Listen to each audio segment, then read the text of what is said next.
kidding. But seriously, what scares you? Today, we are facing our fears head on with Fear Not. Let's see if we can all be a little braver by the end of this book. The author is Christina Furnival. Let's get to it.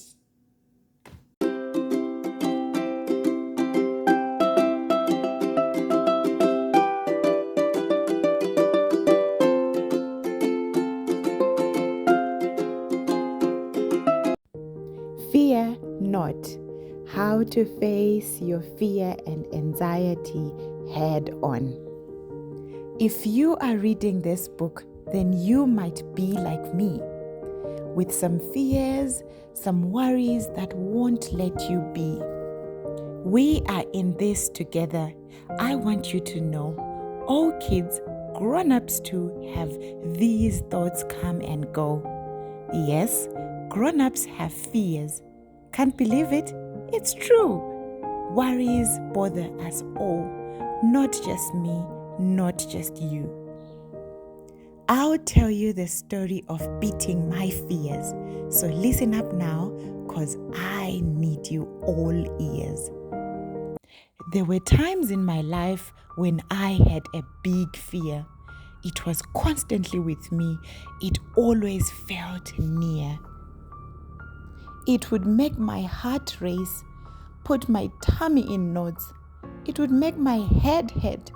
I was lost in my thoughts. My fear planted beliefs that were rooted in doubt. Oh, what if? Oh, what if? All my thoughts seemed to shout. At times it was helpful. Fear pointed out risks. But most of the time, it just made me sick.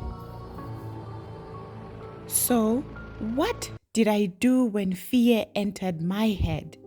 I'll tell you what didn't work, then I'll tell you what did. I kept it a secret, which felt like protection. But I was alone without help or connection. I hoped that I could pretend it was gone, but that simply would leave me alone and move on. So I tried to ignore it, to push it away. But this didn't work, and it felt here to stay. It took over my focus, and that didn't fix it. It was all I could think of. I just couldn't fix it. Then, one windy day when I noticed the breeze, I started to feel that my mind was at ease. All my senses woke up as the air passed me by. I was touching and feeling the swirls of the sky. Then my smell, taste, and sight were all turned on, and most of all, sound with a lovely bird song. More aware of my surroundings, something wonderful shifted. As I focused on my senses, my fear, it just lifted.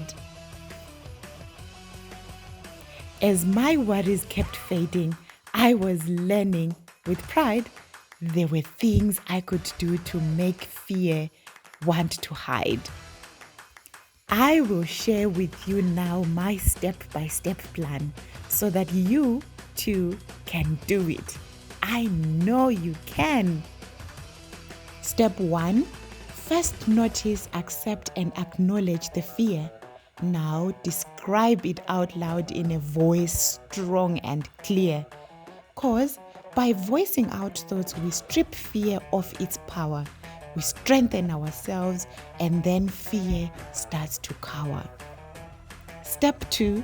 And now let's remember the feeling will pass. It will not hang around because feelings don't last. Our nice feelings and yuck ones all act just the same. They come for a while, then they go on their way. Step 3. This last step is to pick out our favorite new tool to help cope and to manage to regain our cool. Slow, deep breathing is a tool to take charge of our mind, soothing heads, hearts, and tummies, leaving fears far behind. Tools could also be writing or sipping a drink, maybe drawing, a puzzle, or sleeping a wink. The more that I practiced, the better I got at using my tools, telling fear, "I'll fear not." You can practice these steps just like I did before. I know you can do it and shout out, "No more!" Watch your confidence grow and big worries shrink small as you take on your fears with these steps, tools, and all.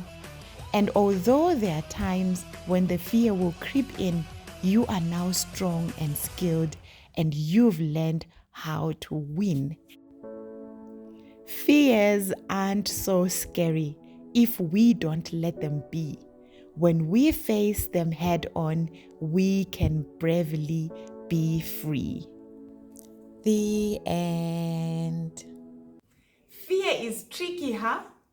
But we can totally handle it. What's something you've been brave about lately? Let's hype each other up. See you next time, fearless readers. Bye-bye.